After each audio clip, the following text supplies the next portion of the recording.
हरे कृष्ण। आप सबका स्वागत है इस चैत्र मास कथा श्रृंखला की प्रातःकालीन वेला में।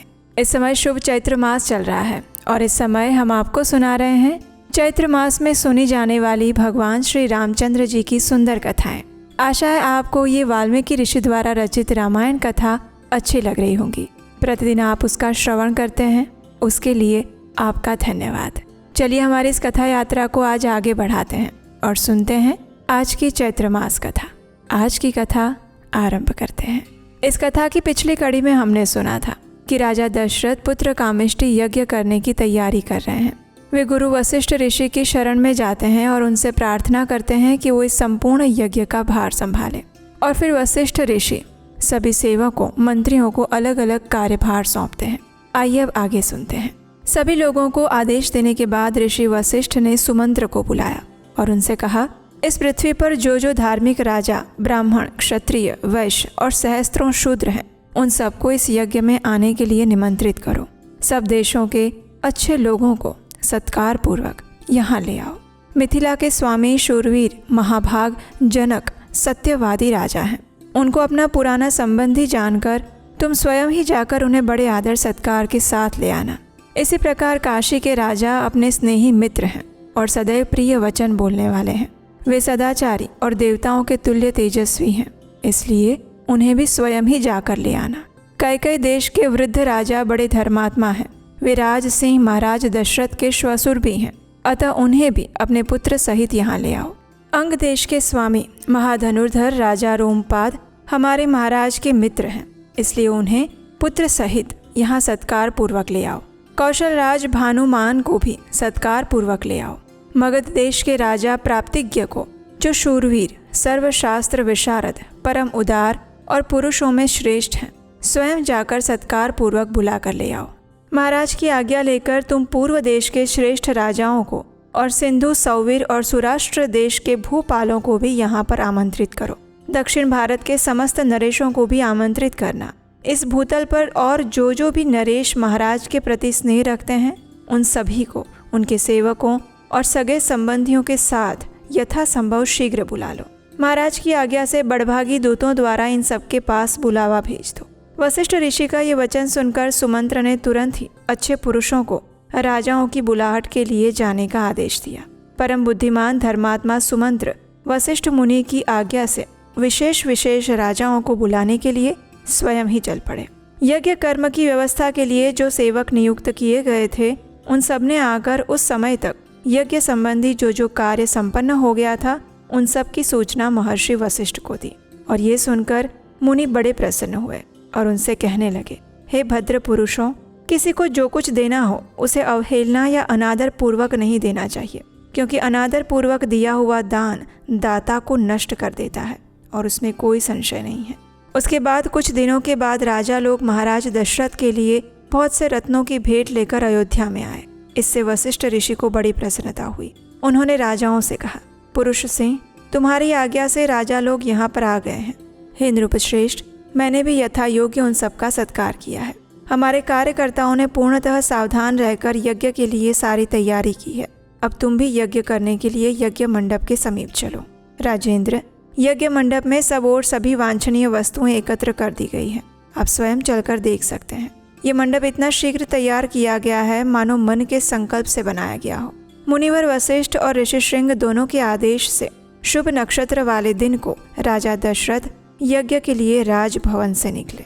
तत्पश्चात वशिष्ठ आदि सभी श्रेष्ठ द्विजों ने यज्ञ मंडप में जाकर ऋषिशृंग को आगे करके शास्त्रोक्त विधि अनुसार यज्ञ कर्म करना आरंभ किया। पत्नियों सहित श्रीमान अवध नरेश ने यज्ञ की दीक्षा ली। इधर वर्ष पूरा होने पर यज्ञ संबंधी अश्व भूमंडल में भ्रमण करके वापस लौट आया और फिर सरयू नदी के उत्तर तट पर राजा का यज्ञ आरंभ हुआ। राजा दशरथ के उस अश्वमेध नामक महायज्ञ में ऋषिशृंग को आगे करके श्रेष्ठ ब्राह्मण यज्ञ संबंधी कर्म करने लगे। यज्ञ कराने वाले सभी ब्राह्मण वेदों के पारंगत विद्वान थे, इसलिए वे न्याय और विधि के अनुसार सभी कर्मों का उचित रीति से संपादन करते थे। शास्त्र के अनुसार किस क्रम से किस समय कौन सी क्रिया करनी चाहिए, इन सब का ध्यान रखते हुए प्रत्येक कर्म में प्रवृत्त होते थे। तदनंतर तत्त कर्मों के अंगभूत देवताओं का पूजन करके हर्ष में भरे हुए उन सभी मुनियों ने विधि पूर्वक प्रातः सवन आदि कर्म किए। इंद्र देवता की विधि पूर्वक हविष्य का भाग अर्पित किया गया। पाप निवर्तक राजा सोमलता का रस निकाला गया और फिर क्रमशः माध्याह्न दिन सवन का कार्य आरंभ हुआ। ऋषि श्रृंग आदि महर्षियों ने वहां अभ्यास काल में सीखे हुए अक्षरों से युक्त स्वर और वर्ण से संपन्न मंत्रों द्वारा इंद्र आदि श्रेष्ठ देवताओं का आवाहन किया। मधुर और मनोरम सामगान के लय में गाए हुए आवाहन मंत्रों द्वारा देवताओं का आवाहन करके होताओं ने उन्हें अनेक योग्य हविष्य के भाग समर्पित किए। उस यज्ञ में कोई अयोग्य अथवा विपरीत आहुति नहीं पड़ी, कहीं कोई भूल नहीं हुई, अनजाने में भी कोई कर्म छूटने नहीं पाया, क्योंकि वहाँ सारा कर्म मंत्र उच्चारण पूर्वक संपन्न होता दिखाई देता था। महर्षियों ने सभी कर्म क्षेम युक्त और निर्विघ्न परिपूर्ण किए। यज्ञ के दिनों में कोई भी ऋत्विज थका मांदा या भूखा प्यासा नहीं दिखाई देता था। उसमें कोई भी ब्राह्मण ऐसा नहीं था जो विद्वान ना हो और जिसके 100 से कम शिष्य या सेवक ना रहे हों। उस यज्ञ में प्रतिदिन ब्राह्मण भोजन करते थे, क्षत्रिय और वैश्य भी भोजन पाते थे और शूद्रों को भी भोजन उपलब्ध होता था। तापस और श्रमण भी भोजन करते थे। वृद्ध, रोगी, स्त्रियां और बच्चे भी यथेष्ट भोजन पाते थे और ये सारा भोजन इतना स्वादिष्ट होता था कि निरंतर खाते रहने पर भी किसी का मन नहीं भरता था। अन्न दो, नाना प्रकार के वस्त्र दो। अधिकारियों की ऐसी आज्ञा पाकर कार्यकर्ता लोग बारंबार वैसा ही करते थे। वहाँ प्रतिदिन विधिवत पके हुए अन्न के बहुत से पर्वतों जैसे ढेर दिखाई देते थे। महामनस्वी राजा दशरथ के उस यज्ञ में नाना देशों से आए हुए स्त्री पुरुष अन्न पान द्वारा भली भांति तृप्त किए गए थे। श्रेष्ठ ब्राह्मण उस अन्न की प्रशंसा करते थे और भोजन करके उठने वाले लोगों के मुख से राजा सदैव यही सुनते थे कि हम लोग खूब तृप्त हुए, आपका कल्याण हो। वस्त्र आभूषणों से अलंकृत हुए पुरुष ब्राह्मणों को भोजन परोसते थे और उन लोगों की जो दूसरे लोग सहायता करते थे उन्होंने भी विशुद्ध मणिमय कुंडल धारण कर रखे थे। एक सवन समाप्त करके दूसरे सवन के आरंभ होने से पहले जो थोड़ा सा समय बच जाता था उसमें उत्तम वक्ता धीर ब्राह्मण एक दूसरे को जीतने की इच्छा से बहुत सारे युक्तिवाद उपस्थित करते हुए शास्त्रार्थ किया करते थे। राजा के उस यज्ञ में कोई सदस्य ऐसा नहीं था जो व्याकरण आदि 6 अंगों का ज्ञाता ना हो, जिसने ब्रह्मचर्य व्रत का पालन ना किया हो और जो बहुश्रुत ना हो। वहाँ कोई ऐसा द्विज नहीं था जो वाद विवाद में कुशल ना हो।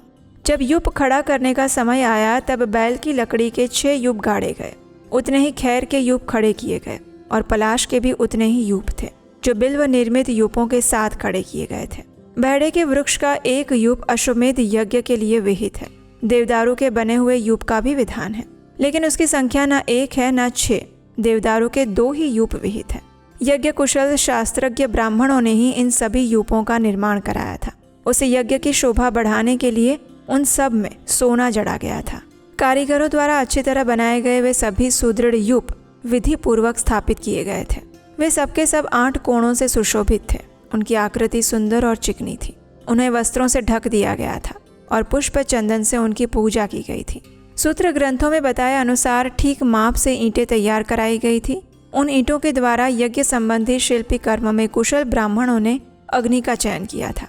राजसिंह महाराज दशरथ के यज्ञ में चयन द्वारा संपादित अग्नि की कर्मकांड कुशल ब्राह्मणों द्वारा शास्त्र विधि के अनुसार स्थापना की गई थी। उस अग्नि की आकृति दोनों पंख और पुच्छ फैलाकर नीचे देखते हुए पूर्वाभिमुख खड़े हुए गरुड़ जैसी प्रतीत होती थी। सोने की ईंटों से पंख का निर्माण होने के कारण उस गरुड़ के पंख सुवर्णमय दिखाई दे रहे थे। प्रकृत अवस्था में चित्त अग्नि के 6 प्रस्तार होते हैं, लेकिन अश्वमेध यज्ञ में उसका प्रस्तार 3 गुना हो जाता है और इसलिए वो गरुड़ आकृति अग्नि 18 प्रस्तारों से युक्त थी। उस समय उन यूपों में 300 पशु बांधे गए थे और राजा दशरथ का वो उत्तम अश्वरत्न भी वहीं पर बांधा गया था। रानी कौसल्या ने वहां प्रोक्षण आदि के द्वारा सब ओर से उस अश्व का संस्कार करके बड़ी प्रसन्नता के साथ 3 तलवारों से उसका स्पर्श किया था। उसके बाद कौसल्या देवी ने सुस्थिर चित्त से धर्म पालन की इच्छा रखकर उस अश्व के निकट एक रात निवास किया। तत्पश्चात होता और द्वयु और उद्गाता ने राजा की क्षत्रिय जातीय महिषी कौसल्या, वैश्य जातीय पत्नी वावाता और शूद्र जात की स्त्री परिवृत्ति, इन सबके हाथ से उस अश्व का स्पर्श करवाया। इसके बाद परम चतुर जितेंद्रिय ऋत्विक ने विधि पूर्वक अश्वकंद के गुदे को निकालकर शास्त्रोक्त रीति से पकाया। तत्पश्चात उसकी आहुति दी गई राजा दशरथ ने अपने पाप को दूर करने के लिए उसी समय पर आकर विधि पूर्वक उसके धुएं की गंध को सूंघा। उस अश्वमेध यज्ञ के अंगभूत जो जो हवनीय पदार्थ थे उन सब को लेकर समस्त 16 ऋत्विज ब्राह्मण अग्नि में विधिवत आहुति देने लगे और इस प्रकार राजा दशरथ का यज्ञ आरंभ हुआ। इस यज्ञ के विषय में और भी विस्तृत जानकारी हमें रामायण से मिलती है और वो हम सुनेंगे हमारे इसी चैत्र मास कथा श्रृंखला की अगली कड़ी में, कल प्रातःकाल। हरे कृष्ण।